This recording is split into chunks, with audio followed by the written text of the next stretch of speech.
Hi friend, ಎಲ್ಲಿಗೂ ನಮಸ್ಕಾರ. ಸುಮಾ ಅಡುಗೆ ರೆಸಿಪಿ ಚಾನಲ್ಗೆ ಸ್ವಾಗತ.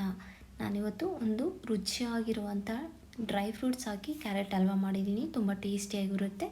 ಬನ್ನಿ ಅದು ಹೇಗೆ ಮಾಡೋದು ಅಂತ ನೋಡ್ಕೊಂಬರೋಣ. ನಾನಿಲ್ಲಿ ಮೊದಲಿಗೆ 2 ಕ್ಯಾರೆಟ್ನ ತುರಿದು ಇಟ್ಕೊಂಡಿದ್ದೀನಿ. ಹಾಗೆ 1 ಕಪ್ಪಷ್ಟು ಹಾಲು, ಅರ್ಧ ಕಪ್ಪಷ್ಟು ಸಕ್ಕರೆ, ಹಾಗೆ ಬಾದಾಮಿ ಗೋಡಂಬಿನ ಕುಟ್ಟಿ ಪುಡಿ ಮಾಡಿ ಇಟ್ಕೊಂಡಿದ್ದೀನಿ. ಅದಾದ ನಂತರ 2ರಿಂದ 3 ಏಲಕ್ಕಿನೂ ಸಹ ಕುಟ್ಟಿ ಇಟ್ಕೊಂಡಿದ್ದೀನಿ. ಬೇಕಾಗಿರೋ ಇಂಗ್ರೀಡಿಯೆಂಟ್ಸ್ ಇಷ್ಟೇ. ಬೇಗ ಈಸಿ ಮೆಥಡಲ್ಲಿ ಮಾಡ್ಬೋದು. ನಾನಿಲ್ಲಿ ಮೊದಲಿಗೆ ಸ್ಟವ್ ಹಚ್ಚಿ ಒಂದು ಚಿಕ್ಕದು ಪ್ಯಾನ್ ಇಟ್ಕೊಂಡಿದ್ದೀನಿ. ಪ್ಯಾನ್ಗೆ 1 ಟೇಬಲ್ ಸ್ಪೂನಷ್ಟು ನಾನಿಲ್ಲಿ ತುಪ್ಪವನ್ನು ಹಾಕೋತಾ ಇದ್ದೀನಿ. ತುಪ್ಪ ಹಾಕ್ಕೊಂಡು ಕ್ಯಾರೆಟ್ ಹಾಕ್ಕೊಂಡ್ರೆ ತುಂಬ ಟೇಸ್ಟಿಯಾಗಿ ಬರುತ್ತೆ. ಫಸ್ಟೇ ಕ್ಯಾರೆಟ್ ಹಾಕಿದ್ರೆ ಚೆನ್ನಾಗಿರಲ್ಲ. ನಿಮ್ಮನೆ ತುಪ್ಪ ಇದ್ದರೆ ಹಾಕ್ಕೊಳ್ಳಿ, ಇಲ್ಲಾಂದರೆ ಸ್ಕಿಪ್ ಮಾಡ್ಕೋಬೋದು. ನಾನು ತುಪ್ಪ ಹಾಕಿ ಈಗ ಕ್ಯಾರೆಟ್ನ ಹಾಕೋತಾ ಇದ್ದೀನಿ. ಕ್ಯಾರೆಟ್ ಹಾಕೊಂಡ ನಂತರ ಸ್ವಲ್ಪ ನಾವು ಇದನ್ನು ತಿರುಗಿಸ್ಕೊಳ್ತಾ ಹೋಗೋಣ 1 ಸ್ಪೂನ್ ಮುಖಾಂತರ. ಟೈಮ್ ಏನು ಜಾಸ್ತಿ ಏನು ಹಿಡಿಯೋದಿಲ್ಲ. ಇದಕ್ಕೆ ಮಿನಿಮಮ್ ಅಂದರೆ 10 to 15 ಮಿನಿಟ್ಸ್ ಅಷ್ಟೇ ಆಗೋದು, ಜಾಸ್ತಿ ಟೈಮ್ ಹಿಡಿಯೋದಿಲ್ಲ. ಮಾಡಬೇಕಾದ್ರೆ ಸ್ವಲ್ಪ ಲೋ ಫ್ಲೇಮಲ್ಲೇ ಇಟ್ಕೊಂಡು ಮಾಡಿ, ಬೇಗನೆ ಆಗುತ್ತೆ. ಹೈ ಫ್ಲೇಮಲ್ಲಿ ಇಟ್ಕೊಂಡ್ರೆ ತಳ ಸಿಹಿಯೋಂಥ ಚಾನ್ಸಸ್ ಇರುತ್ತೆ. ಅದಕ್ಕೋಸ್ಕರ ನಾವೀಗ 1 ಗ್ಲಾಸಷ್ಟು ಹಾಲು ತೊಗೊಂಡಿದ್ವಲ್ಲ, ಅದನ್ನು ನಾನಿಲ್ಲಿ ಹಾಕ್ಕೊಳ್ತಾ ಹೋಗ್ತಾಯಿದ್ದೀನಿ. 1 ಗ್ಲಾಸಷ್ಟು ಹಾಲು ಹಾಕಿದ್ರೇ ಕ್ಯಾರೆಟ್ ಹಲ್ವಾ ತುಂಬ ಚೆನ್ನಾಗಿ ಬರುತ್ತೆ.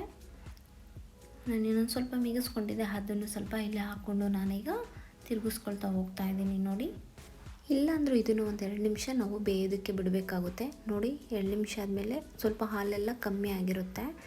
ಡೈರೆಕ್ಟು ಸಕ್ಕರೆ ಹಾಕಿದ್ರೆ ಬೇಗ ಕ್ಯಾರೆಟ್ ಬೇಯೋದಿಲ್ಲ. ಅದಕ್ಕೋಸ್ಕರ ಒಂದು ಸ್ವಲ್ಪ ಬೇಯಿಸಾದ್ಮೇಲೆ ಆನಂತರ ಸಕ್ಕರೆ ಹಾಕಬೇಕು. ನಾನಿಲ್ಲಿ ಈಗ ಸಕ್ಕರೆ ಮತ್ತು ಏಲಕ್ಕಿನ ಕುಟ್ಟಿದಂಥದ್ದನ್ನ 2ನೂ ಹಾಕ್ಕೊಂಡು ಮಿಕ್ಸ್ ಮಾಡ್ಕೋತಾ ಇದ್ದೀನಿ. ಯಾಕೆಂದರೆ ಆಲ್ರೆಡಿ 3/4% ಈಗ ಕ್ಯಾರೆಟ್ ಬೆಂದಿದೆ.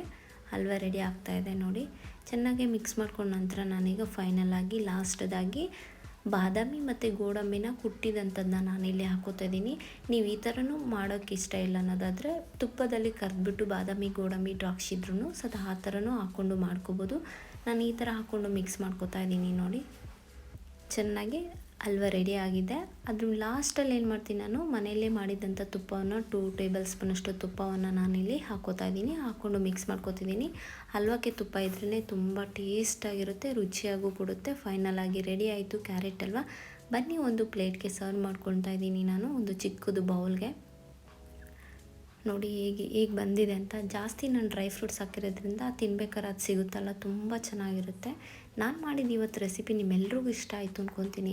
ಇಷ್ಟ ಆದರೆ ಒಂದು ಲೈಕ್ ಮಾಡಿ, ಶೇರ್ ಮಾಡಿ, ಹಾಗೆ ಕಮೆಂಟ್ ಸೆಕ್ಷನಲ್ಲಿ ಕಮೆಂಟ್ಸ್ ಮಾಡಿ. ಇನ್ನೂ ನನ್ನ ಚಾನಲ್ ಯಾರೆಲ್ಲ ನೋಡಿ ಸಬ್ಸ್ಕ್ರೈಬ್ ಮಾಡಿಲ್ಲ, ಪ್ಲೀಸ್ ಸಬ್ಸ್ಕ್ರೈಬ್ ಮಾಡಿ, ಹಾಗೆ ಸಪೋರ್ಟ್ ಮಾಡೋದನ್ನು ಮರಿಬೇಡಿ. Thank you friends, thank you for watching. Next ವೀಡಿಯೋದಲ್ಲಿ ಸಿಗ್ತೀನಿ ಫ್ರೆಂಡ್ಸ್.